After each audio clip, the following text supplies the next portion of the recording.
таъмини амнияти озуқаворӣ аз ҷумлаи ҳадафҳои афзалиятноки ҳар як давлату миллат маҳсуб меёбад. Ҳамин аст ки имрӯз дар ҷумҳурии Тоҷикистон таъмини амнияти озуқаворӣ аз ҷумлаи ҳадафҳои афзалиятноки стратегӣ ба ҳисоб рафта, баҳри расидан ба ҳадафҳое ки ба беҳтаршавии зиндагии сокинони кишвар мусоидат мекунад, тадбирҳои зиёд андешида мешаванд. Истифодаи самараноки замин аз омилҳои муассири раванди татбиқи ҳадафи стратегии мамлакат таъмини амнияти озуқаворӣ мебошад. дар шароити мураккаби вазъияти ҷаҳонӣ муҳимтарин тадбире ки барои бехатарии озуқаворӣ, фаровонии бозорҳо бо маҳсулоти кишоварзӣ ва мӯътадил нигоҳ доштани нархи маҳсулот мусоидат мекунад, истифодабарии самараноки замин ва ба ин васила афзун намудани иқтидори истеҳсолии маҳсулоти кишоварзии мамлакат мебошад.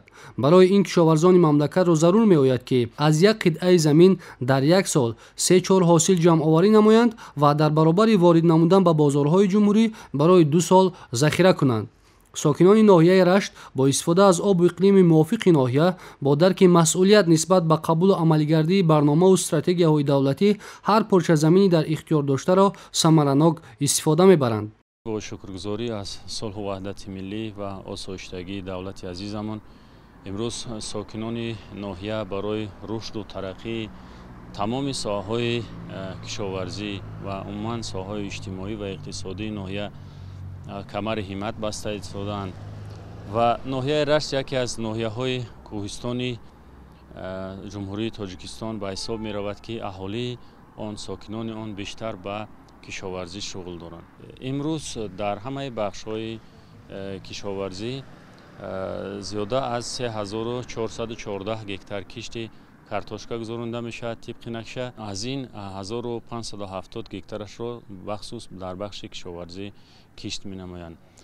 нақшаи дурнамои кишти картошка дар ноҳияи Рашт ки 1500 гектар мебошад, иҷрои он ба 1570 гектар, яъне зиёда аз 100% ба сомон расонида шудааст ва фазои мусоид ва ҷуғрофии ноҳияи Рашт ба боғдорӣ инчунин бисёр мусоид аст. бояд зикр кард ки мардуми ноҳияи Рашт ба боғдорӣ низ шуғл доранд ва дар ҳамаи хоҷагиҳои кишоварзӣ 5175 гектар боғот мавҷуд мебошад ки аз ин ба бахши кишоварзӣ 1575 гектараш рост меояд. яъне мардуми водии Рашт аз заҳматҳо ва аз умуман аз дастовардҳои соҳаи кишоварзӣ имрӯз рушд ва тараққӣ карда истоданд ва дар баробари ғанӣ гардонидани дастархони хонаҳои хеш, инчунин барои баровардан ба фурӯш ба бозори марказии ноҳия, инчунин ба бозорҳои шаҳри Душанбе маҳсулоти худро пешкаш менамоянд. Саид Мирзо Маҳмадов 1 гектар замини бекорхобидаро ба майдони кишту кор табдил додааст. ҳамзамон дар як ҳиссаи замин картошка, помидор, бодиринг, булғорӣ ва дигар навъҳои сабзавотро кишту парвариш намудааст. нақша дорад ки дигар қитъаҳои бекорхобидаи атрофро низ ба замини кишту кор табдил диҳад ва аз ин ҳисоб истеҳсоли маҳсулоти кишоварзиро зиёд намояд ва дар таъмини бозорҳои ҷумҳурӣ ба маҳсулоти кишоварзӣ саҳмгузор бошад. дар ҳамин заминҳои бекорхобида ки аз санги реги қум иборат буд, мо ҳамина меҳнат кардем. ҳамаи ҳамин заминҳоро бо хоки кашида чиқириҳоро кандем, ниҳолҳоро сабз кардем. ина қариб 1 гектар замин дорем дар ҳаминҷа. ҳозир мо 50 сотиқша аллакай тайёр кардем барои кишту кори зироатҳо. аз нав бо хок рехтаву дигар зироатҳо карда истодем. насиб боша ай оён дар ҳаминҷа бо ният дорем бо як гармхона кунем дар ҳаминҷа. хеле меҳнат мекунем, ҳама чиз мешавад. ҳама чиз вобаста ба ҳам инсон хичай ба меҳнаташ. тенҷии ватана шукрона кунему пешвои миллат хеле ки дастур медиҳаду барои мо ҳамаи кора фароҳам овардааст ки бигире бикуне замин ай шумо. бояд ки ҳамаи фарзандоро ҳидоят кунем ки аз бекорӣ гаштан, аз дигар корҳои беҳуда кардан ба деҳқониву корҳои хоҷагидорӣ вақтшро сарф кунанд. ай гаштани беҳудаву ай дигар корҳое ки ба ҳизбу ҳаракатҳои бемаъне ҳастанд ба ол шомил нашаванду аз дами зиндагию хоҷагӣ худ шаванд, хоҷагӣ худ таъмин кунанд. امنیت اوزوقواری و فراوانی بازار داخلی با محصولات کشاورزی به زحمت شبانه روزی کشاورزان مملکت سخت وابسته است.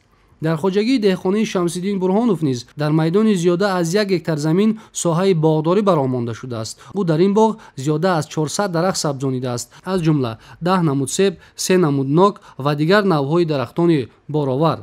ما این باغ را در سال 2015 بنیاد کردیم. عین زمان در باغ 400 تا نهال نشونما کرده است که از این 220 عدد درختان سیب، 180 عدد دو نوع مرود هست.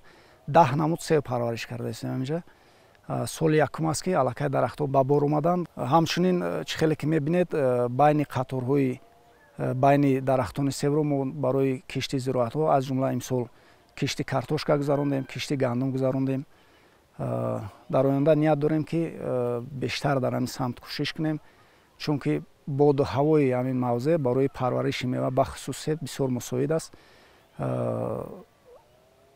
میوهش بسیار با صفت و از جهت اکولوژی هم بسیار تازه و پویش میوه اینجا است. اینجا حاجت به سردخانه نیست، یعنی که میوه در شکل طبیعی تر و تازه تا ماه اپریل مای اینجا نگاه داشتن ممکن است.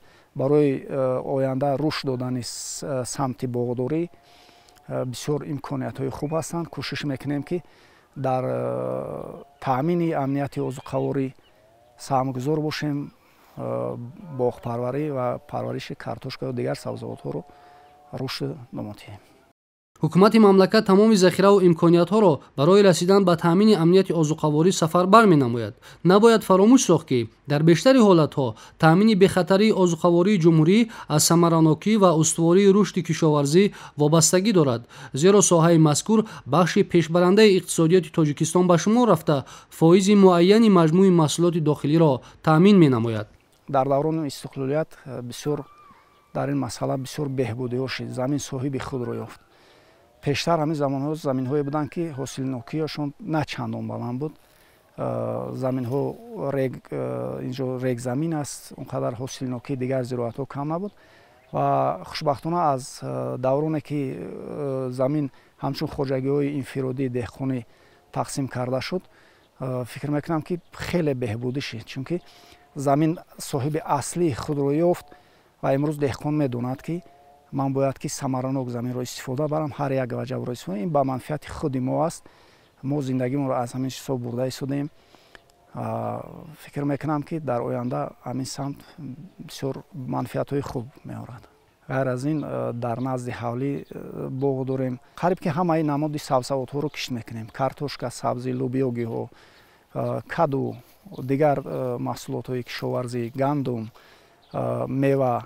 عین زمان ما 10 نمود سیب استحصال میکنیم. 2 نمود مرود اینجا نیهولو نو سال دوم است که ما اینجا همچون تجربه درختان نیهولون مرود شناندگی هستیم و حاصلی که ما به دست میاریم از مصرف خواجگی ما چندین مراتب زیاد است. ما همه اینو به بازارهای کشور میبریم، دسترس مردم میکنیم، کوشش میکنیم که با نرخ‌های ارزانتر و دسترستر با مردم پیشنهاد کنیم. مسئله‌های استفاده عاقلانه زمین، بلند برداشتن حالت ملیوراتیوی و اقتدار استحصال محصولات کشاورزی از جمله تدبیرهای به حساب می‌روند که بی‌خطری اوزوقواری، ارزانی نرخ محصولات یا معتدل نگاه داشتن آن را تامین می‌نمایند. طور پیشوای ملت محترم امام علی رحمان اظهار می‌دارند: ما امنیت اوزوقواری کشور را تنها در صورت تامین کرده می‌توانیم که استحصال محصولات کشاورزی خودی را هرچی بیشتر افزایش داده از مواد غذایی وارداتی کمتر وابسته باشیم.